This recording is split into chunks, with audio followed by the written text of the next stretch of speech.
जय हिंद। आज हम पढ़ेंगे एसएससी जीडी के लिए जीके। अगर आप इस चैनल को सब्सक्राइब नहीं किए हैं तो प्लीज़ सब्सक्राइब कर लीजिएगा। तो चलिए शुरू करते हैं। शास्त्रीय नृत्य ओडिसी किस प्रदेश की उपज है?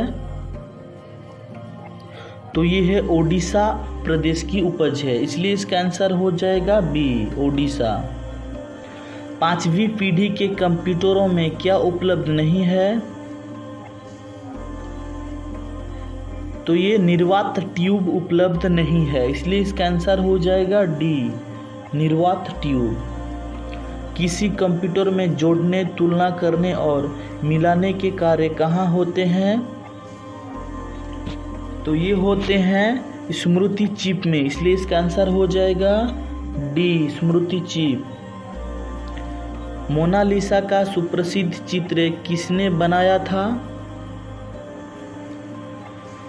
तो ये बनाया था लियोनार्डो दा विंची, इसका आंसर हो जाएगा। इसमें टाइपिंग थोड़ा गलत हो गया है, लियोनार्डो दा विंची हो गया है, इसका आंसर होता है लियोनार्डो दा विंची, इसलिए इसका आंसर हो जाएगा बी, लियोनार्डो दा विंची। वो प्रथम महिला कौन थी जिसने 7 प्रमुख सागर तैरकर पार किए? तो वो थी बुला चौधरी, इसलिए इसका आंसर हो जाएगा बी, बुला चौधरी। अमेरिका की खोज किसने की? तो अमेरिका की खोज कोलंबस ने की, इसलिए इसका आंसर हो जाएगा बी, कोलंबस। किसी राजनीतिक दल को पंजीकृत दल की स्थिति पाने के लिए कम से कम कितने प्रतिशत मत पाने चाहिए? तो ये पाना चाहिए 4% मत, इसलिए इसका आंसर हो जाएगा डी, 4%।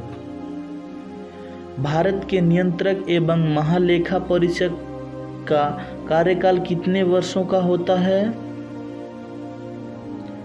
तो ये होता है 6 वर्ष का, इसलिए इसका आंसर हो जाएगा डी, 6 वर्ष। भारत का प्रथम मुख्य चुनाव आयुक्त कौन था? तो ये था सुकुमार सेन, इसलिए इसका आंसर हो जाएगा बी, सुकुमार सेन। सर्वोच्च न्यायालय के न्यायाधीश की सेवानिवृत्ति की आयु कितनी होती है? तो ये होता है 62 वर्ष, इसलिए इसका आंसर हो जाएगा बी। अभी ये 65 वर्ष होने वाला है। सूफी परंपरा में पीर से क्या आशय हैं? तो ये आशय हैं सूफियों का गुरु, इसलिए इसका आंसर हो जाएगा बी, सूफियों का गुरु। गुरु गोविंद सिंह द्वारा खालसा पंथ की स्थापना किस वर्ष में की गई थी?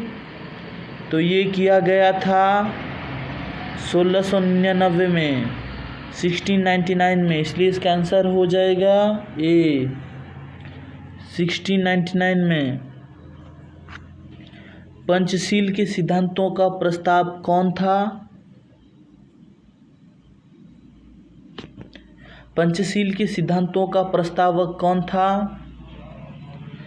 तो ये थे पंडित जवाहरलाल नेहरू, इसलिए इसका आंसर हो जाएगा सी। और मैं ये बता दूं कि पंचशील समझौता ये भारत और चीन के बीच में था। गंगा नदी को बांग्लादेश में किस नाम से जाना जाता है?